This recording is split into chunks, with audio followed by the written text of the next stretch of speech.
What's going on, everyone? It's Rifle here, and thanks for checking out this Fallout 76 video. In the previous nuking experiment episode, we decided to drop the bomb over at Nuke, the crashed space station, and lastly, the car hinge, or Stonehenge, whatever you want to call it, area. And let's just say, to make things short, nothing chain reacted out of any of these locations that tops White Springs or the Scorch Beast coin, so don't waste your time nuking those. But in this one, I'm going to be trying something that was recommended quite a bit in the comments, and that is the Lucky Hole Mine, which Fort Defiance and the Monorail Elevator will also be hit too. So we're going to be testing 3 out with 1 nuke. And believe it or not, this is how I was going to originally start this series. A while back, I made a video over the lore about the Lucky Hole Mine. In case you don't know and you want to know more about this place, feel free to go check that out sometime once you're done watching this video. I'll leave a link to that video in the description. In this one, I'm not going to be explaining too much about the Lucky Hole Mine, but let's just say there is this strange looking creature at the bottom of it. Now this looks kind of like Cthulhu, one of Lovecraft's creations. I'm not exactly sure what this beast is, but I can tell it is mutated, definitely. It's huge, and there's tentacles or vines or something coming out of its mouth. You can notice that they do move if you're patient enough down here. It's almost as if this beast is in a deep slumber. So I thought maybe if we nuked this location, we could awaken this beast.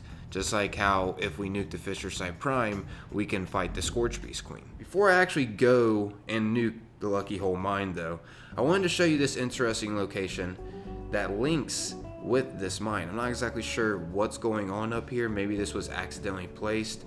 I mean, you'll see. At the top of this watchtower over here, you can see that there's a huge map. And on the map, there's a combat knife stabbed in it. And this is around the same area that the Lucky Hole Mine is at. So it seems like this place also ties in with the Lucky Hole Mine. Maybe the people here were trying to invade over there, or they knew about the beast being in the bottom. I mean, I don't really know. Something that is interesting though, this texture on this map is similar to the nuking map texture, as you can see. Kind of makes me wonder, is this telling us to nuke the area? I don't know. I mean, there is endless of possibilities of what this could be because there's nothing really for us to read or confirm. I mean, this could have been just accidentally stabbed in that area. Yeah, that's just something I wanted to show you real quick. Thought it was pretty cool. Let's go ahead and nuke the area, which, by the way, I wanted to clarify this in this video for future references. Sadly, we can't nuke Deathclaw Island. I know that was recommended quite a bit from y'all. Don't get me wrong, that's a great idea. I would love to see a Deathclaw boss like the Scorch Beast Queen. That'd be insane. But yeah, sadly we can't nuke over there. We can't nuke anywhere in this green zone. So that includes Vault 76 as well. That was also recommended. And the Mothman Museum, sadly. I did have an idea to actually activate the lighthouse event and get the Wise Mothman to spawn, and then try nuking the Wise Mothman that would be at the lighthouse, but sadly we couldn't nuke the lighthouse. I was hoping that would have done something to the Wise Mothman. That would have been really sweet. But no, I was just way overthinking on that one. Anyways, let's go ahead and nuke Lucky Hole Mine already and see if this awakens that creature or something happens. So alright, I am here at the Lucky Hole Mine. It seems like there's a few glowing enemies outside. I did encounter a glowing Deathclaw and quite a few of glowing mole rats. Still not better in White Springs as far as how many enemies I am going up against. But before I go on inside, I wanted to show you real quick that you can find a password over here inside this cabin. And the password is 238963. So take the note if you want for future reference. I'll be showing you where you can input this code at to unlock a door to get a few goodies. Nothing really too crazy though. And other than those few creatures that I took on, I don't see any others outside. So it seems that that tentacle creature or whatever didn't make its way out here. So let's go ahead and make our way down to where it's located at and see if this nuke even chain reacted anything at all with it. Alrighty, so I am officially almost down to where it's located at. Let's see if anything did happen. Still here, just sleeping or something. I really have no idea why. I guess this is just down here just for looks, sadly. Kind of sucks. I mean, Bethesda has a huge opportunity here to make this creature come to life in the game. This would be an awesome boss fight. I will mention there was a lot of radiated flowers, berries, and gloam sap on the trees, which are crucial if you are trying to create the decontamination shower. These are the materials that you'll need to create it. I did go over to the Monorail Elevator and check that out as well. Once again, there was a lot of radiated flowers that you could pick up. However, the Fort Defiance location seemed to have been a hotspot. I was just there a little bit too late, but I did manage to get a little bit of footage of some glowing ghouls inside this area.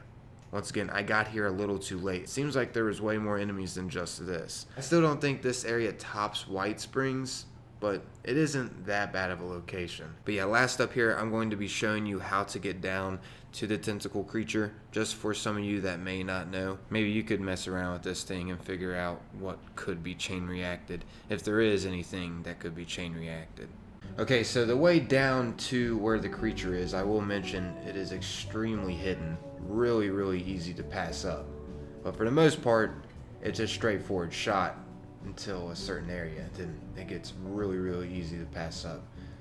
But yeah, as you can see, when you get to here anyways, you do have an option to go through this door if you have the lucky hole mine key. I've already unlocked it, that's the reason why it says it's not requiring it, but yeah, you're going to need that, and I'll be showing you where that's at as well in this video for future reference. So I'm obviously just going to take the original route down. By the way, I did make a video about the lore over this place once again. Tons of interesting notes, and there is a terminal that you can read about this place, and it gets pretty deep. But nothing really explains, however, what this creature is at the bottom. All I know is it can call people. Literally, let's just say a lady came down here just to commit suicide for this thing. It's pretty creepy. Anyways, in this next area is where we can find the lucky hole mine key at, as you can see, in this area where there's a bunch of lights going on and a sacrifice as well. Like I mentioned, an old lady came here and committed suicide because she was getting a calling in her head. I don't know, really creepy. But yeah, the keys can be located underneath this bingo bongo. And you can use that to go through those doors once again. They're just a shortcut to get down to the bottom here.